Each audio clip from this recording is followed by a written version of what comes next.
East Palestine, Ohio. Should you care? I want to bring in Jessica Conard.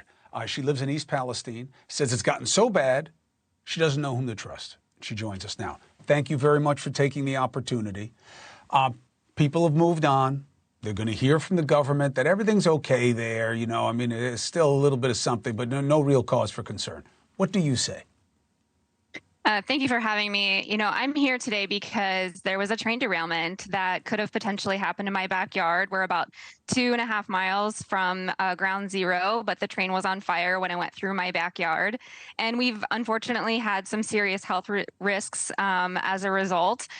We are experiencing acute illness still, and it's progressed from nosebleeds and intestinal issues to now some neurological symptoms. I got a call the other day from my friend. Her husband is having massive rectal bleeding. These are serious issues for people that don't really have a past history of those. I know personally for my family, recurrent sinusitis and eye infections that just won't go away. So, you know, we're here because there was a release and burn of 115,000 gallons of vinyl chloride, which we now know because of the NTSB hearing that wasn't necessarily needed, which is a very big bombshell in this case. But I think the three things that I've really taken away from that NTSB hearing is, you know, it has to do with rail safety. That's what it's been about, right? So you have a patchwork of corporate policy without enforcement, and it's been really unfortunate learning more as the NTSB unfolds their investigation. But the regulatory issues are real. The legal issues are real. But in terms of whether people should care, that comes down to people. And it's going to be either you guys are getting sick or you're looking for a payday or both. And by the way, I'm not judging in any way, but I'm saying that is the skepticism that you're up against in our society today. That's why I wanted you on, to give people your account of your experience and your kids and your husband.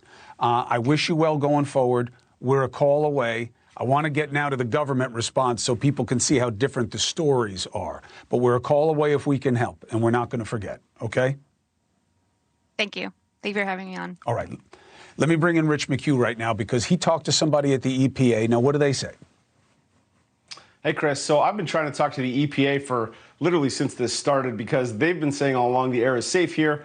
They say, you know, it's safe for residents. I say people are sick. I've seen diagnosis of vinyl chloride in their system. He said, you know, we don't know that they have it. We don't know what the pathway to exposure. And I said, well, roll the clip. I challenged him. I can't see an exposure pathway. You know, the soils. Hold on. Yeah. You can't see an exposure pathway. The 5 tankers of vinyl chloride were burned here. That's right.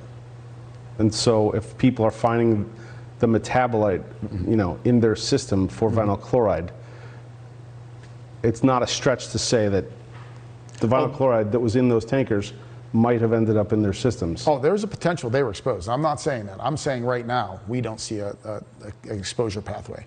Why do you think people are getting sick here? I don't know the answer to that. You know, I'm not a health professional.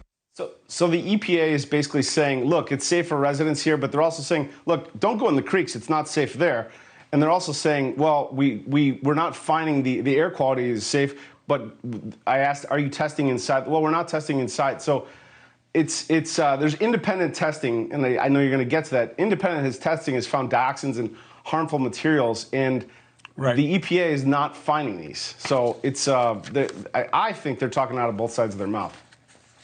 Institutional integrity. It's one of the biggest issues going into the election, and with good reason, and we got a problem with it in this story, brother. Stay on it, Rich. I appreciate you. That was a very important piece of the puzzle. So now let's bring in Scott Smith, okay? Chief Sustainability Officer, ACO Integrated Technologies, meaning he measures this kind of stuff. What do you make of that? I don't see a pathway.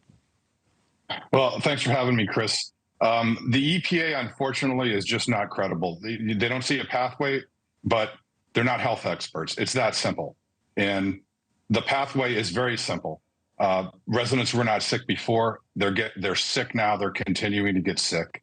You can't find what you don't look for. I've invited them over and over on furnace filters. And the bottom line is we took a control where the plume was not, people weren't sick. It wasn't just a few percent more, it was 14,000% more. So the data is there. And for whatever reason, the EPA, you can't find what you don't look for. We don't see an exposure pathway, just not credible. Hey, thank you for watching. Please go to newsnationnow.com, newsnationnow.com, and you can find News Nation on your television provider. And don't forget to click the red subscribe button down below. Then you will get more of News Nation's fact-driven coverage.